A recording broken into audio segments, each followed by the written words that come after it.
Pessoal, qual que é o desafio que eu coloquei para essas três feras aqui? Eu, Pedro, Ricardo e Ezio, há muitos anos atrás, tem muita gente aqui que provavelmente não tinha nascido, nós estávamos no governo Fernando Henrique e, da noite para o dia, uma taxazinha de juros chamada Selic, que eu nunca tinha ouvido falar sobre ela, saiu de 18% para 45% num dia. Na época, eu tinha 12 operações, 500 funcionários, e já tinha vivido o que, na época, todo mundo fala que o Brasil era um país de stop and go, vai para frente, vai para baixo, vai para frente, vai para baixo.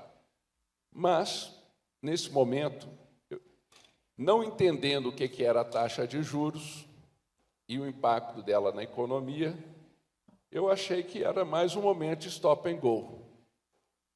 Só que eu fui só para o fundo. Nós quebramos. Não falimos por teimosia, mas quebramos. Porque, da noite para o dia, sem fazer nada no nosso negócio, alguém mexeu no ponteirinho lá em Brasília, na época foi o Gustavo Franco? Foi o Gustavo Franco, né? Numa loucura, hoje todo mundo reclama quando a Selic sobe 1%, né? Ela subiu, quantos? Quase 27% num dia. Aí depois a gente vai pedir para o Ezio explicar o que é isso, né? O que é o impacto da taxa de juros.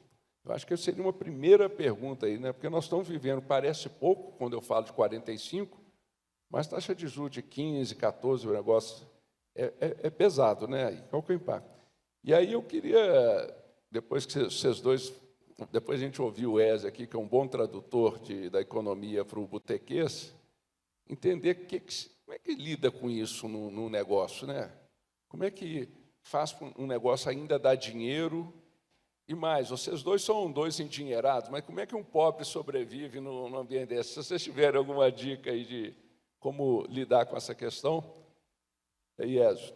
Bem, primeiro, bom dia, prazer estar participando do Congresso da Brasel, meu primeiro congresso, espero participar de outros aí mais à frente. O Paulo me convidou, de última hora, inclusive, mas estamos aqui e com uma pauta muito importante para a gente estar discutindo, né? Hoje, inclusive, é dia de super quarta, onde teremos decisão de juros, tanto na economia americana quanto aqui no Brasil.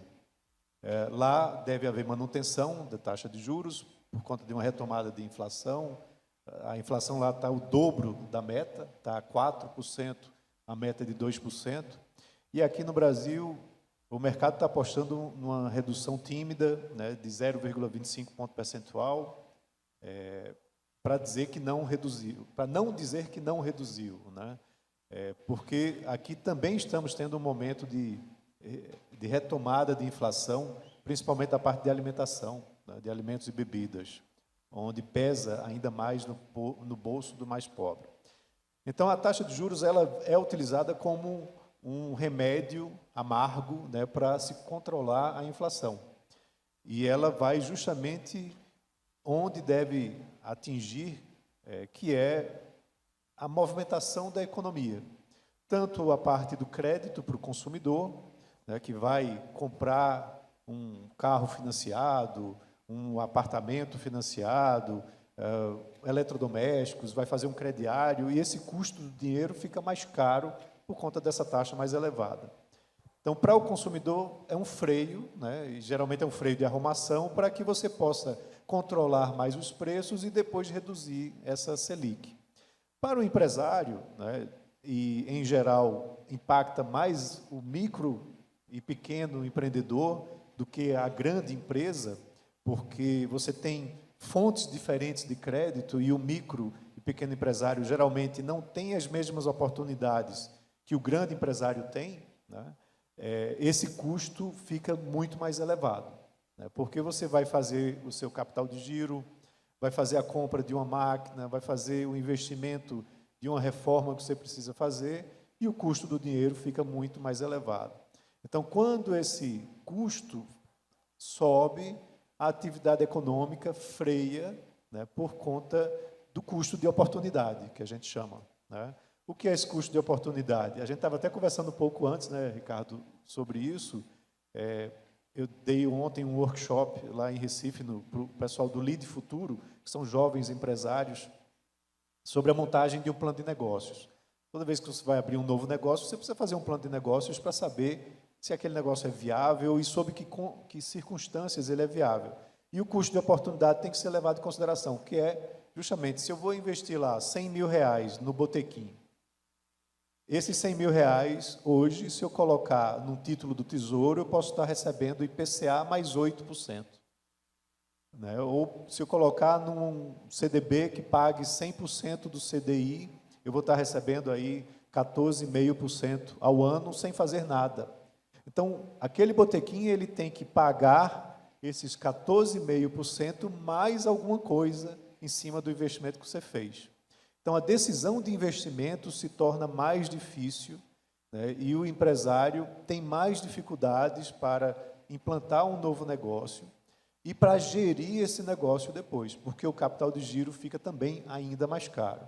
Então, é um cenário bastante difícil, ele precisa ser corrigido, e a correção não é o que muitas pessoas pensam que seria reduzir de imediato a taxa de juros.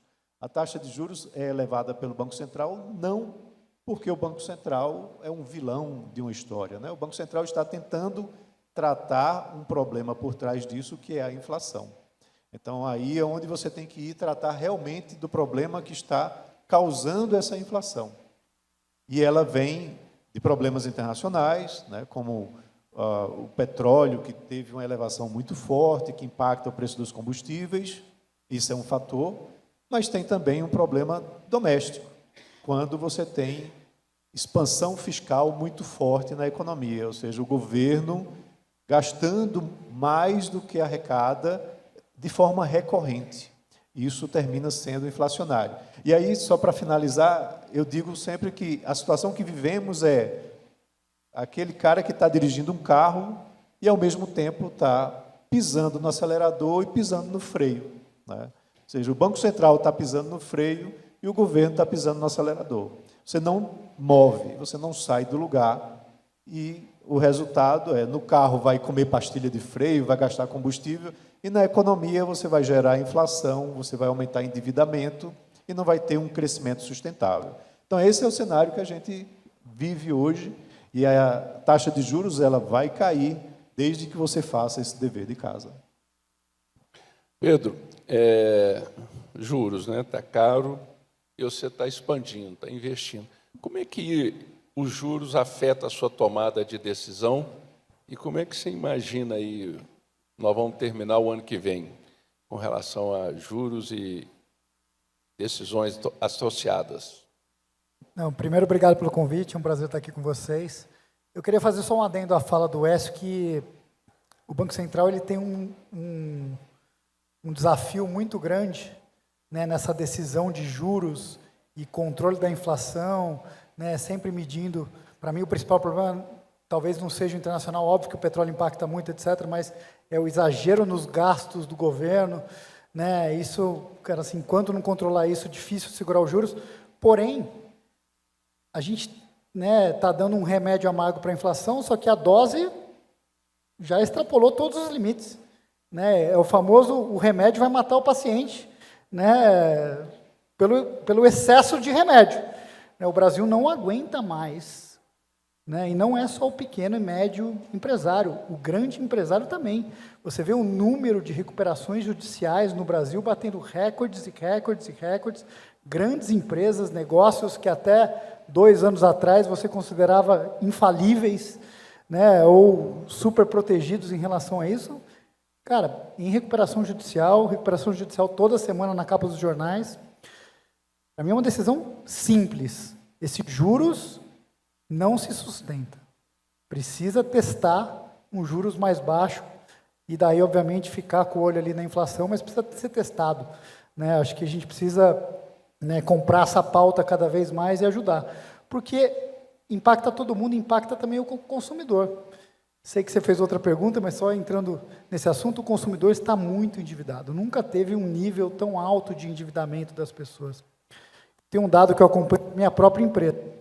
Hoje a gente tem 4.200 funcionários e hoje você consegue acompanhar quantos empréstimos cada funcionário tem, ou o número de CPFs da sua base de funcionários tem naquele empréstimo mais simples do consignado, aquele que ele toma ali de maneira mais simples. Há 2 anos atrás, a gente tinha por volta de 500 empréstimos, não estou falando de volume. Cara, esse número hoje é mais de 5.000. Ou seja, as pessoas estão muito endividadas. Isso impacta o negócio, impacta a decisão de expansão, impacta o endividamento da empresa. Para expandir, você tem que gerar caixa. E as margens estão muito apertadas por inflação, por repasse de preço. Se você compara, por exemplo, refeição fora do lar com refeição dos atacadistas, refeição no lar, cara, refeição fora do lar passa menos preço. Por concorrência, por medo de perder o cliente, por fluxo, e por vários outros motivos. Então, essa decisão de repassar preço também é muito difícil acompanhando a inflação para nós, do setor de refeição fora do lar. Isso impacta muito também. Temos que fazer um esforço hércules de sociedade, e pressão e etc., em cima do governo, no controle de custos, mas também no Banco Central, para que esses juros vá arrefecendo, não seja só mais pequenos cortes e etc., para a gente chegar com uma situação um pouco melhor para os consumidores e para as empresas no final do ano que vem. Acho que esse é um começo de um cenário aí, Paulo.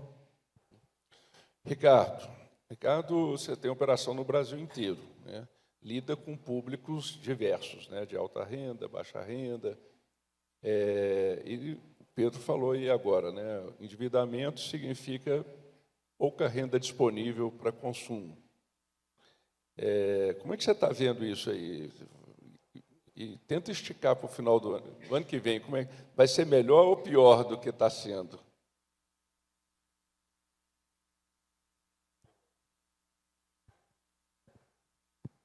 Bom dia a todos. Obrigado pelo convite. Paulo, um prazer estar aqui entre amigos. Estamos aqui acompanhando a Brasel há muitos anos, não vou dizer desde a primeira edição, há 40 anos atrás, mas pelo menos nos últimos 20 anos estamos aí juntos, E queria aproveitar, Paulo, essa oportunidade para, mais uma vez, te parabenizar pela sua fala de ontem. Uma fala contundente, verdadeira e, acima de tudo, corajosa. Uma coragem que nós não vimos nem no setor empresarial, nem no setor organizado das entidades que representam as empresas. Então, você tem meu reconhecimento, meus parabéns, e esse é mais um motivo de eu continuar participando ativamente dos nossos grupos aqui e acompanhando a Brasel. Antes de responder a sua pergunta, eu queria fazer um contraponto aqui ao Écio, e também queria fazer uma observação a uma fala do Pedro, que são, na verdade, complementares. A primeira, em relação ao Écio, quer dizer, essa questão da taxa de juros, sobretudo uma taxa de juros desproporcional, o Brasil tem uma das maiores taxas de juros real do mundo. Se isso sozinho não for... O que é taxa de juros real mesmo? É a diferença entre a taxa e a inflação. Isso, se não fosse um problema já muito grande, ele se torna um problema ainda maior pelo tempo que isso está acontecendo. Quer dizer, nós já estamos nessa situação há há 2 anos, aproximadamente, com uma taxa de juros que ela é impossível de ser paga, um juros real completamente desproporcional ao que deveria ser com a inflação, que está razoavelmente controlada, se a gente olhar nos últimos anos. Historicamente está super controlada, Dentro da inflação, dos limites, um pouco ali na faixa de cima, mas dentro dos limites. Hoje, para você ter uma ideia, uma empresa no Brasil, varejista, que tem uma alavancagem 2 vezes a sua geração de caixa, que nunca foi um problema em nenhum lugar do mundo isso, E por que essa alavancagem existe? Porque a empresa ela precisa de recursos. Alavancagem, o que é mesmo isso? Só para A alavancagem é a tomada de empréstimo, né? Sobretudo empréstimo bancário, né? Tem várias formas de você fazer a sua captação. Ela pode ser por um IPO, como você mencionou no início, abrir o capital e pegar dinheiro. Você pode fazer um M&A e você pode fazer uma captação com sócios ou fazer uma captação no mercado financeiro, né, que é essa alavancagem que eu estou me referindo. Ou via banco de fomento, né? Temos aqui um especialista nisso, né, mas que não, normalmente, né, é mais restrito a empresas maiores, né, do varejo. E o que eu queria concluir com essa primeira parte é que, hoje, uma empresa que tem 2 vezes a sua geração de caixa, o seu EBITDA, né, anual, ela está pagando apenas de juros, Paulinho, 45% da sua geração de caixa. Então, isso é matematicamente impossível hoje uma empresa ter 2 vezes a geração de caixa, que sempre foi comum em qualquer país do mundo, inclusive nos Estados Unidos, as empresas têm uma alavancagem de 3 vezes e meia, e por isso que nós estamos vendo aqui no Brasil grandes empresas de varejo quebrando. Tem aí Pão de Açúcar, pediu recuperação judicial, Tokstok, Marisa, Casas Bahia, que já teve seu problema, Raizen e N outras, né? E aí eu vou ao ponto que eu queria fazer de contraponto ao Écio, da questão de quem sofre mais, se é a grande ou se é pequena. A minha, com certeza é pequena, né? Mas quando você tem uma empresa do tipo Pão de Açúcar, né, que está espalhado no país inteiro e que pede uma recuperação judicial, quem sofre primeiro é o pequeno, porque o primeiro ele deixa de receber, porque ele está em recuperação judicial, né? Ele deixa de fornecer, porque toda a base de fornecimento ela precisa ser mudada. Então, assim, o impacto de uma recuperação judicial, de um grande varejista ou de uma grande empresa, é terrível, não só para a empresa, mas para o pequeno empresário que vive nesse ecossistema, né? E eu diria que, assim, indo para a sua pergunta, que esse é um movimento que acontece no país inteiro. A gente vive hoje uma situação de endividamento, de aumento de endividamento. Eu não acho, Pedro, que nós estamos ainda nos níveis de endividamento na pessoa física, né, que um país poderia ter, e o Brasil poderia ter, se as taxas de juros fossem convidativas. Quando você olha o mercado americano, por exemplo, ele é um mercado que todo cidadão ele nasce sabendo que ele vai ter dívida, né? Quer dizer, é da cultura americana. Começa no colégio, né? Ele vai para o colégio fazendo dívida, né? Fazendo colégio dívida. é a faculdade, né? Na faculdade. Colégio ele é aquele termo americano. Mas você tem as linhas, e as linhas têm os seus subsídios. Os seus subsídios são estáveis. Então, você, quando compra um imóvel nos Estados Unidos, não agora, que ficou mais difícil, mas antes, há 5 ou antes da Covid, você tinha financiamentos de 30 anos para você fazer o seu pagamento, a taxas de 2%, 3% de juros e com previsibilidade. Então, a pessoa física poderia contrair empréstimo porque tinha previsibilidade. Aqui no Brasil, qual é o problema? Não é o tamanho do empréstimo sobre a renda, mas é o custo desse empréstimo, que não é só o que esse seu funcionário, por exemplo, né, está pegando no banco, mas também as outras dívidas que ele já tem, da casa dele, né, do carro, da moto, da moto, da TV, às vezes. De tudo. Então, assim, esse é um contexto mais complexo. O que nós estamos vendo no Brasil todo, até o ano que vem, e sempre com uma base, Paulo, otimista, é um arrefecimento dessa questão, mas, naturalmente, como o Pedro bem colocou, se não houver no próximo governo, quem quer que seja que esteja lá, um apetite menor para gasto, ou simplesmente parar de aumentar os gastos, pode até manter, não pode aumentar. Diminuir, eu acho que é utopia, né? Não vai ter um governo que vai diminuir o gasto público no próximo, porque ele não consegue. Mas se parar de subir, Só complementando mesmo, porque acho que o S pode confirmar, a dívida contratada é por volta de 92%. Então, o que eles conseguem mexer no gasto público é 8% do orçamento. Então, já tem pouca margem de manobra. Mas, assim, só manter, né, não aumentar esse 8, né, assim, cara, né, que seja 200 bilhões, esses 8, né, não ir para 220, 240, etc. Cara, isso já é um grande ganho. Isso, né? por si só, a sinalização disso já faria com que a taxa de juros caísse e você pudesse ter... Nós não temos hoje, na minha avaliação, tá? Tem os dois economistas, apesar de eu estar fantasiado aqui de economista, eu sou um dono de restaurante. Mas o que eu vejo para frente é que tem condições de ter queda de juros, né? Na medida que essas contas sejam ajustadas aí para o próximo governo. Posso fazer uma pergunta antes de você comentar? Eles falaram aqui de taxa de juro real. Taxa de juro real é aquela que supera o valor da inflação, né? Então, vamos supor que nós estamos com 15%, se a inflação está 5%, a taxa de juro real é 10%. A taxa de juro real do Brasil está rodando em torno de 10%. Quanto está a taxa de juro real dos Estados Unidos? Na realidade, a conta é 9 e um quebrado. Arredondando, né? Arredondando para 10. Lá você tem inflação de 4 e está com a taxa de juros de 3,5. Então, está com a taxa de juro negativa lá.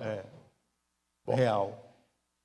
Acreditando que o sonho do Ricardo seja de todos nós, qual que seria a taxa de juro real que você acha que a gente pode ter no ano que vem, caso o Ricardo seja um visionário? Veja, primeiro eu estava me coçando aqui para me intrometer em cada uma das falas dos amigos aqui. Assim, primeiro que eu não defendo taxa de juros na estratosfera, pelo contrário, né? Eu contextualizei o que estamos vivenciando e principalmente sob a ótica do Banco Central. Né? E a importância de ter um Banco Central que atue, né? Pois é. E não é fácil acertar no remédio, né? Isso. A dose não é fácil acertar. Se a taxa tivesse, por exemplo, em 8%, 9%, essa inflação será que estaria nesses 4,70%, 4,80%, ou estaria em 8%, 9%? Essa é uma questão. Porque se você descontrola, você tem um fiscal em constante expansão, ou seja, o governo Mas gastando se muito. o Ricardo for bem sucedido com o governo que não gaste mais do que gasta hoje, quando é que cai a taxa de juros real? Aí vamos por esse olhar para frente, né? O Banco Central divulga toda segunda-feira o que ele chama de Boletim Focus, onde na semana anterior eles constantemente, regularmente, entrevistam as instituições financeiras e elas opinam a visão delas para esse ano e para os próximos 2, 3 anos, de Selic, taxa de juros, inflação, taxa de câmbio e crescimento da economia, entre outras variáveis. E o horizonte é que você começa a ter realmente uma queda para os próximos anos, mas ainda de uma taxa de juros de 2 dígitos. Estabiliza na casa dos 10%. E a real? Aí, a questão da inflação. A inflação, ela...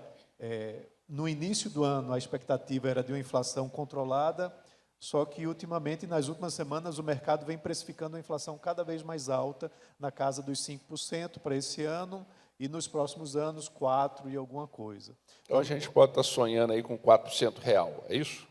Em torno de 6% real. 6%. Só que aí tem outros contextos também. Deixa eu só perguntar, porque o nosso tempo está ficando corritinho, eu quero falar um pouquinho de inflação. Ricardo, 6% dá para ganhar dinheiro com bar e restaurante? Não, dá para ganhar, Paulo. É mais difícil, né? mas dá para ganhar. Eu acho assim, nós hoje, no Brasil, não temos um problema de renda, né? Se você olhar, a renda média do trabalhador ela está aumentando. Só que ela está sendo corroída por essa taxa exorbitante de juros, mais aquelas outras coisas que a gente conhece, que vem as apostas online, que vem toda essa questão que começa agora a impactar no bolso do consumidor, que é o GLP-1, né, que ainda é pequeno, mas vai aumentar.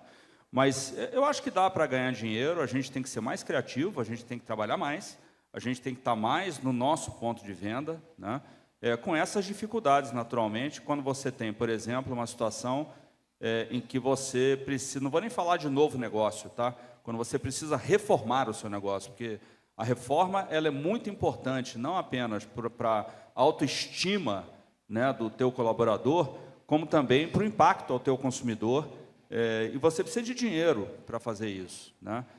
E esse dinheiro é um dinheiro de muito esforço. A gente vê muito isso em hotelaria também, né? Você que se hospeda no país inteiro, você vê ali, às vezes, uma diária com valor elevado e um quarto que não entrega, né? O que é isso? É um hotel que não está se renovando. O que vai acontecer? A taxa de ocupação dele vai cair. No restaurante não é diferente. Ouvi uma coisa que vale para o nosso próximo negócio, né? Autoestima do trabalhador com a reforma, né? O Pedro, nós estamos falando aqui, né? 6%, 4%. O Ézio coloca um ponto aqui. Vocês dois colocaram a inflação comportada em torno de 5%. O Ézio pensou, olha, será que se o Banco Central tivesse com menos, essa inflação estaria comportada em torno de 5%? Mas, na verdade, ela está em 8% em alimentos. Como é que vocês estão vendo? Você falou do desafio aí, né? Como é que você está vendo o impacto da inflação que está pressionando e tende a ficar pressionada aí pelos próximos meses, né? Com a questão da guerra, não se imagina um cenário de queda de preços de alimentos nos próximos meses. Como é que você falou do início da dificuldade de passar para preço, significa o quê? Que nós vamos ter margens menores ou que a gente vai ter que repassar? Como é que nós vamos lidar com o aumento de custo inclusive, que a gente vai trabalhar contra, né, para evitar o aumento de custo de mão de obra proveniente dessa loucura aí que seria uma potencial fim da 6x1, redução de jornada, tudo isso acontecendo ao mesmo tempo. Como é que você está pensando em lidar com essa questão aí? E o que você dá de dica para a gente? Confia demais na sua articulação, né, para que a gente consiga vitórias relevantes aí no curto prazo, aí nesses temas mais espinhosos, né? São tão espinhosos que a gente não gosta nem de citar o nome do tema, né? De tão triste que é esse cenário. Paulo, contamos com você, Paulo. Contamos com você. Vamos lá. Olha a responsabilidade.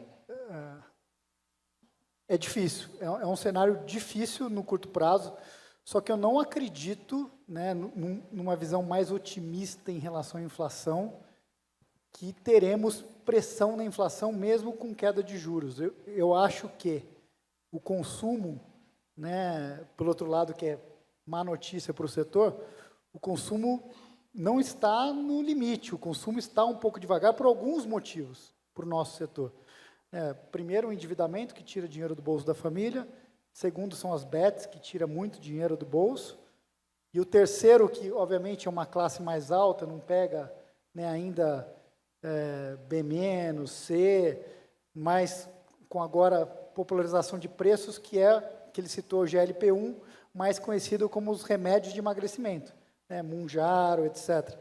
Isso está fazendo com que os restaurantes, no geral, mudem ou se adaptem a esse tipo de consumo também, né? E qual que é uma dica aqui, né, de empreendedor para empreendedor para tentar resolver alguma questão de tanto pressão de inflação quanto de menor consumo em relação a esses remédios de emagrecimento? Eu acho que é trabalhar melhor, né, porção, né, momentos de pico também para repasse de inflação. Né, isso aqui eu vou falar uma coisa, até uma estratégia da nossa empresa. Assim, Copa do Mundo é uma época muito movimentada, né, muito movimentada para os nossos bares, por exemplo. Cara, é uma boa hora de você passar preço porque fica muito menos sensível, né, a percepção do consumidor em relação a preço. Então, assim, cara, repassar preço nesses momentos de alta demanda, né, que é final de ano, né, Copa do Mundo, nesse caso, obviamente, de 4 em 4 anos, né, e outros momentos assim, acho que é um tema também que vale a pena olhar com lupa, né, olhar mais próximo. E você está sempre falando do ano que vem, acho que pouco se falou do final do ano que vem. Eu acredito, né, que a Selic vai arrefecer, né, que a Selic que vai achar um caminho, né, eu acho que tem um caminho de paz, obviamente, depende, obviamente, né, da cabeça de um presidente americano que pouco consegue se ler, mas, cara, uma vez um pouco mais de paz no Oriente Médio ali, liberando canal, etc., petróleo ficando mais estável, a inflação pode ter menos pressão, né, e acho que ficar um pouco mais controlado nesse sentido, que é boa notícia, né, para os empreendedores no geral. Pedro, eu acho que esse ano a gente teve duas surpresas nesse sentido, Paulo, que foram muito negativas, né? A gente, quando fez os nossos planejamentos, acho que todos nós, no final do ano passado, nós tínhamos uma expectativa, os bancos falavam que a taxa de juros ia terminar o ano, aí tinha banco que falava 11, 11,5%. Eu estava na banda mais otimista, dado que nós tínhamos eleições presidenciais e tudo mais, que o governo iria por um lado de aliviar, né, e trabalhar bastante esse tema econômico. Acabou trabalhando de um outro jeito, e que a taxa de juros pudesse chegar a 10,5% até o final desse ano. E nós não esperávamos com duas coisas que aconteceram. A primeira delas foi a guerra, e o impacto da guerra, e a velocidade do impacto, e assim, tentando olhar pelo lado mais otimista, pode ser que um acordo, como está se noticiado agora, também tenha uma velocidade, tá certo, de recuperação, de percepção dos mercados, no sentido de queda de inflação, de arrefecimento e tudo mais. E a segunda coisa é que, você está acompanhando isso muito de perto até, nós sabíamos que no ano eleitoral o governo de situação iria fazer os seus programas de acesso às camadas mais necessitadas da população, que é importante, só que isso foi no limite muito maior do que a gente estava imaginando, né? O que gera todo esse descompasso do gasto ser maior do que a arrecadação, que causa desequilíbrio. Então, essas duas coisas juntas, talvez não estivessem devidamente, Écio, né, precificada, tá certo, no momento que os economistas, no final do ano, fizeram aquelas previsões de taxa de juros para esse ano. Com todo respeito ao Écio, a gente tem uma certeza absoluta sobre as previsões que fazem no começo do ano, sobre o fim do ano, é que vai estar errado. Né? A única certeza que a gente tem é que aquelas previsões nunca batem, porque existem muitas variáveis no meio do caminho, né? É impossível prever, muito difícil acertar. Eu quero pautar um outro assunto aqui que eu acho super importante. Eu vou pedir para o Ézio dizer o que é e a importância, e depois vocês dois nos comentar como fazer. Nós temos um tema que, para mim, é central, que é a questão da produtividade. O brasileiro discute pouco produtividade e entende muito pouco o que é produtividade. Nós estamos falando de produtividade, gostaríamos de estar falando de produtividade como meio para enriquecermos. Mas hoje o desafio vai ser, pelo menos, para absorver esses choques de custos. Então, Ézio, explica para a gente um pouquinho o que é e por que é importante, e vocês dois aí nos explicam como é que a gente pode ganhar produtividade a ponto de, pelo menos, absorver parte desses choques de custo, seja dos juros, seja da inflação, seja do aumento da mão de obra. O que a gente poderia estar fazendo? Bem, conceitualmente, quando a gente vai olhar a produtividade, você está olhando quanto aquele trabalho entrega de receita, né, a mais para cada hora que é alocado. É bem básico, né? Então, a empresa tem X funcionários e, né, tem uma receita de vendas de acordo com a sua produção, seja ela de um restaurante, seja ela de uma indústria, de uma prestadora de serviços. E quanto mais você conseguir produzir com aquele mesmo número de horas trabalhadas, você é mais produtivo. E essa é a alavanca para o desenvolvimento econômico, né? Porque você consegue crescer o PIB, consegue crescer a riqueza do país via a melhor alocação dessa mão de obra para a produção maior que é atingida com ela. Então, vários países se tornaram, deixaram de ser economias emergentes e se tornaram nações desenvolvidas com ganhos de produtividade. De onde que vem isso? De educação, né? Você ter uma mão de obra mais especializada, mais bem trabalhada para poder exercer aquela função. Vem da alocação de máquinas e equipamentos, ou seja, o investimento em tecnologia, tá? A simplificação, a desburocratização, a facilitação aos negócios, tudo isso permite que você tenha mais produtividade, produzindo mais com os mesmos recursos humanos, né, principalmente, os mesmos insumos, e assim você consegue ter um desenvolvimento econômico mais alto. Agora você está me segurando aqui de várias coisas que eu queria falar dos amigos aqui. Espero que, de repente, a gente tenha um tempinho aí para complementar depois.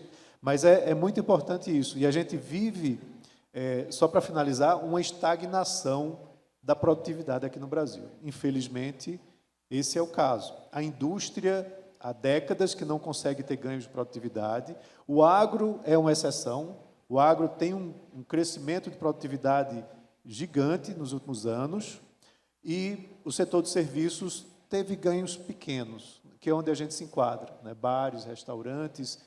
E eu acho que a gente vai precisar trabalhar muito esse ganho de produtividade do setor de serviços para poder viver esse momento que a gente está passando. Deixa eu só emendar. Primeiro, o Zé Du, generosamente, estava gostando do nosso debate, nos deu mais 5 minutinhos. Uma concessão de 5. Então, melhorou. A gente pode dar uma choradinha e ficar mais um pouco ainda. Mas Ricardo, eu queria... Só, antes de você falar, emendar mais uma pergunta. Produtividade, né? Ele acabou de dizer aqui que o Brasil não tem sido um campeão, falou que o agro vai bem. Você tem conseguido ganhos de produtividade na operação do BOPS e tem, por exemplo, como nos sinalizar qual é a ordem de grandeza e qual o caminho das pedras? Eu tenho sim, e vou fazer isso de duas formas, tá? A primeira, eu acho que nós temos uma questão que está de frente a todos nós e acessível a todos nós, que é a utilização da inteligência artificial nos nossos negócios, né? Nós contratamos uma empresa no começo desse ano, que é uma empresa de orquestração, na verdade, de todos dessas plataformas de inteligência artificial, como ChatGPT, Cloud e todas as outras, né?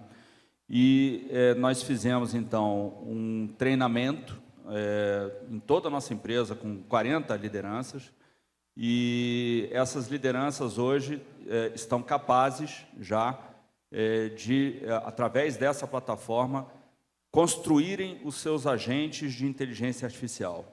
E em 3 meses, nós já criamos 120 agentes. Eu vou dar 2 ou 3 exemplos do que são os agentes que a gente tem criado. Por exemplo, nós criamos um agente de conciliação bancária para delivery, né? Nós sabemos que isso hoje é uma dor de todos os donos de bares e restaurantes que utilizam as plataformas de delivery no Brasil. E isso não só economiza muito tempo, que é um tempo repetitivo de um determinado colaborador, como também torna essa conciliação mais assertiva. Então, você ganha dos dois lados. Primeiro, na melhoria do trabalho de uma determinada pessoa, que poderá ser utilizada para outras atividades em que precise usar muito mais o lado intelectual do que fazer um trabalho repetitivo todos os dias. Então, eu dei um único exemplo, tem dezenas. Nós temos um outro exemplo, nós temos uma empresa que faz clipping para a gente. O que é o clipping? Manda para nós 2 vezes por dia o que está acontecendo no mercado. Nós criamos um agente que cria um clipping muito melhor do que o que nós tínhamos antes, e, além disso, ele está apto a criar clippings para departamentos, por exemplo, departamento jurídico, assim por diante. Então, todas as funções repetitivas, nós estamos tentando, de alguma forma, transformá-las em agentes que façam melhor e pegar essas pessoas para se destacarem e fazerem coisas que sejam mais produtivas para a companhia. Na loja, no ponto de venda, nós temos um exemplo, que acho que alguns de vocês, acho que você mesmo conhece, que é a nossa loja de Ipanema. É uma loja que nós pilotamos uma experiência do consumidor diferenciada, onde ele não tem interação humana, então ele faz o pedido pelo celular ou pelos terminais de autoatendimento. Nessa loja, é a única loja nossa que tem um robô que produz os milkshakes, e você recebe os seus produtos num locker, apenas encostando um código de barras num leitor. A porta abre, você pega o seu lanche e vai consumir no salão ou vai levar para casa. Muita gente, na época que nós lançamos essa loja, vem sempre aquela primeira pergunta, sobretudo na imprensa, né? Então vocês estão reduzindo o funcionário. Não, não estamos. A gente, inclusive, naquela loja tem mais funcionário do que nós tínhamos antes. E qual é a razão disso? Nós estamos vendendo o dobro. E, por estar vendendo o dobro, cada um dos funcionários que estão lá estão vendendo por funcionário mais do que a gente vendia antes. Então, esse é um exemplo de produtividade que você não gera desemprego, né, gera crescimento de faturamento e, consequentemente, a produtividade, que foi a sua pergunta. Eu acho que só embarcar mais uma perguntinha aqui para... A gente está chegando no fim, mas ele deu uma ênfase na IA e tudo. E no dia a dia, você tem alguma coisa que possa ajudar a aumentar a produtividade? Vocês têm feito alguma coisa fora da IA? Claro que pode falar de IA também, mas tem alguma dica? Não, eu acho que IA, ele comentou super bem, a gente está no mesmo caminho, a gente também, esse ano, criamos já mais de 80 agentes de IA, por vários... eu queria fazer um comentário com o IA que é muito interessante.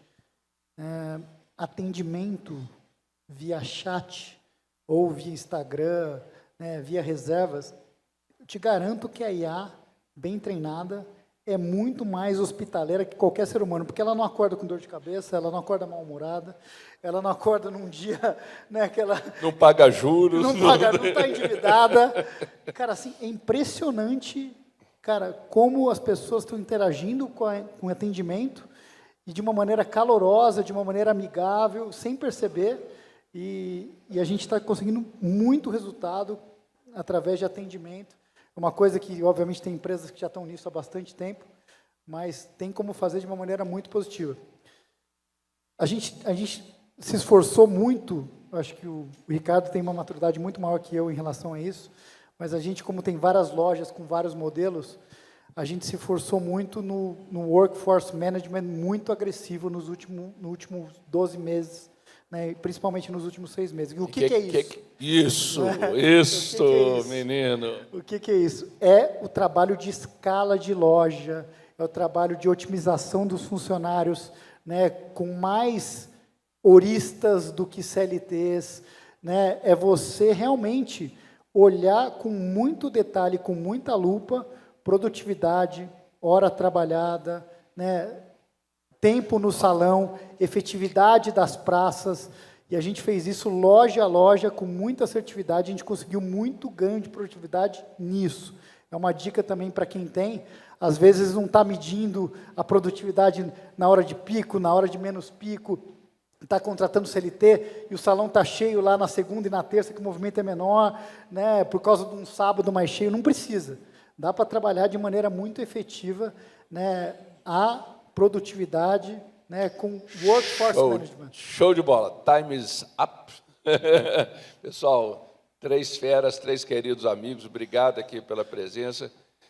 O Pedro falou de hora, né? Eu acho que nós vamos ter um painel aqui sobre trabalho intermitente e nós estamos tentando levar para a Constituição o trabalho flexível, né? Tomara que a gente seja bem-sucedido. Obrigado, maravilhoso tê-los aqui. Daria para gastar um dia batendo papo com essas 3 feras aqui, mas acho que aprendemos muito. Obrigado, Pedro, Ricardo, Obrigado. Ezio.